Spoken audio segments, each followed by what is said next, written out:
mudahema kudukurikirana gatanu ku kandi izi saha rero tukaba dukomeje kubona amakuru ya update y'imirwano ikomeje kumvikana mu bice byegereye cyane bira bice bya Sake mu birometero 20 uvuye i Goma. Perezida wa Amerika Trump akaba rero nawe akomeje kugenda aba kuri headline kubera yuko yarahiye umunsi kugeza ubu rero akaba Leta Zunze Ubumwe za Amerika zisanzwe ari umufatanyabikorwa ukomeye wa Felix Tshisekedi na Leta ya Kongo mu minembwe. Rero hakaba hari naho intambara ubu zikariye cyane aho twirwaneho na Red Tabara bakomeje nabo kurasa igisirikare cya Kongo mu minembwe kuva saa 12 kugeza saa 10 umunsi w'ejo. Hakomeje kugaragara rero imirwano ikarishye, igisirikare cya Kongo kikaba kidahwema kwataka imitwe yitwaje intwaro cyane mu bice bitandukanye haba ku butaka bwa Nord Kivu ndetse no mu bice bya Ituri. Iza frontoma zikomeje kubera Masisi zikaba ziri kwerekeza muri Karehe ya Sud Kivu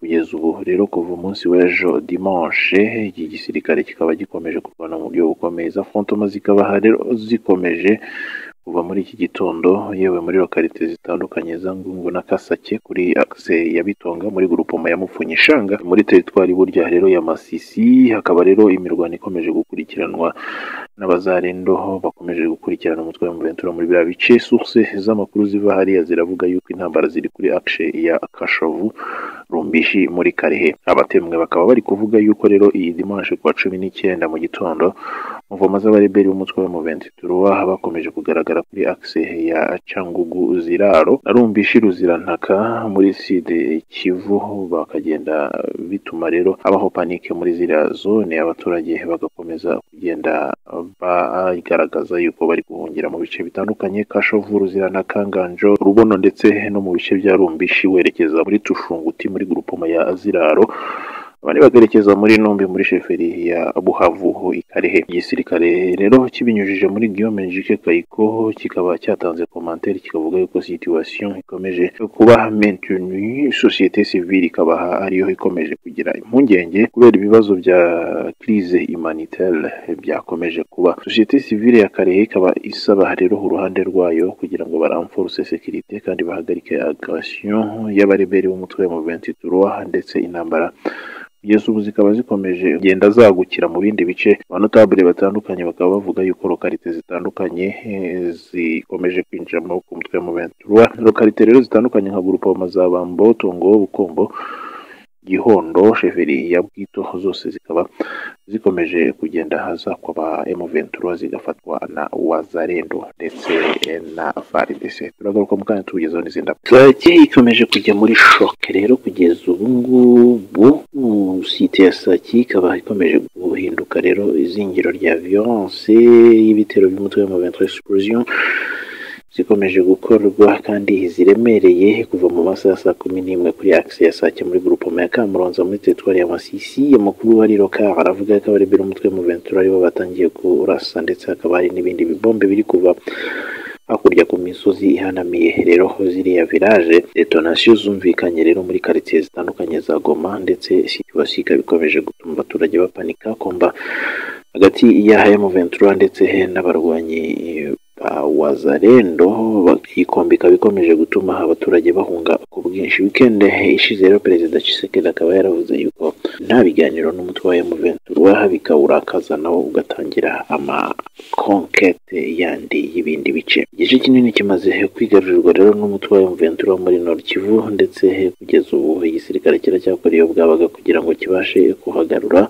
Ni mu gihe ingabo z'abarundi na FARDC zikomeje gukora iyo bwabaga mu bice bya Nombe kugira ngo bahagarike connexion y'umutwe wa M23 muri Sud Kivu. Iza frontoma rero zikomeje kugaragara muri biriya bice zikaba zigiye zituma abaturage bo muri Mugunga na Rushagara amarira abarenga kubera amadetonation. Samedi rero mu bice bya Rumbishi muri territoire ya Karehe bikaba byaraguye mu maboko y'umutwe wa M23 mu gihe Numbi na Shanje hegera muri Karehe abaturage bakomeje kuhahungira. Source militaire zikaba zivuga yuko Parike Nationale ya Kahuzi Biega ngo iri gukora rero ntabwo igomba guhuza rero twirwanyeho n'umutwe wa M23 cyane mu rwego rwo kunyura muri Uvira kugira ngo banserikire Bukavu na Goma bakontorore biriya bice ndetse bagire na access kuri Lac Kivu kugira ngo babashe kwevacuer minere izo arizo zose baba bacukuye kandi bibye.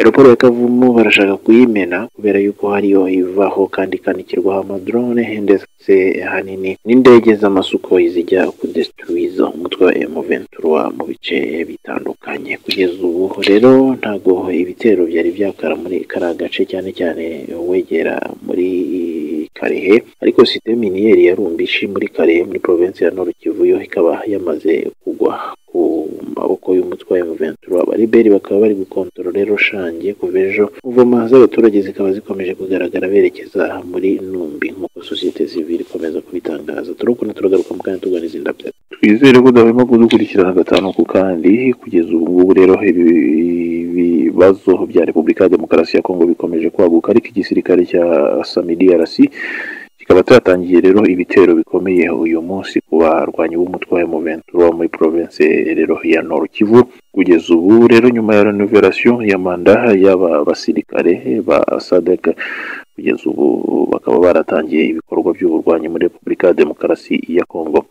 Kugeza ubu Felix Tshisekedi akaba yavuze yuko hafite confiance ikomeye ku gisirikare cya DRC kimaze guhitana abarwanyi b'umutwe wa M23 mu bitero cyagabye umunsi w'ejo mu bice bya Rumbishi. Kugeza ubu rero bagakomeza no guhagarika exploitation illégale y'amabuye y'agaciro strategique muri biriya bice nka koruta izahabu ndetse n'ibindi bitandukanye bikomeza guteza hanini ubushotoranyi ndetse n'intambara.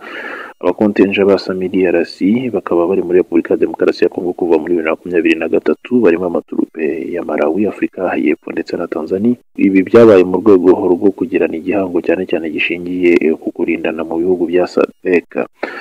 Bari bagamije rero gushyira amahoro mu butaka bwa Repubulika ya Demokarasi ya Kongo no kurwanya umutwe wa M23 n'andi magurupe yakomeje kwangiza amahoro. Abakontenja ba SADC bakaba barahageze muri Repubulika ya Demokarasi ya Kongo mu rwego rw'igihango rero ibihugu bisanzwe bigirana cyo kurindana. Accord rero statut de force ya Communauté de Développement d'Afrique Australe ikaba rero yarasinywe ku 17 Novembre na Ministre des Affaires étrangères w'icyo gihe. Bakavuga yuko rero igisirikare cya DRC kigomba gufasha FARDC mu kurwanya umutwe wa M23. DRC yahise reriza muri Repubulika ya Demokarasi ya Kongo nyuma y'iyirukanwa rya EAC, byatumye guverinoma rero ikomeza gukorana na SADC kuva icyo gihe. Perezida Felix Tshisekedi rero akaba yabonye ko ari ngombwa kugerageza gukomeza umubano ndetse hatangira n'ibikorwa byo kurenovera iyi manda. Turagaruka mu kandi tuganizira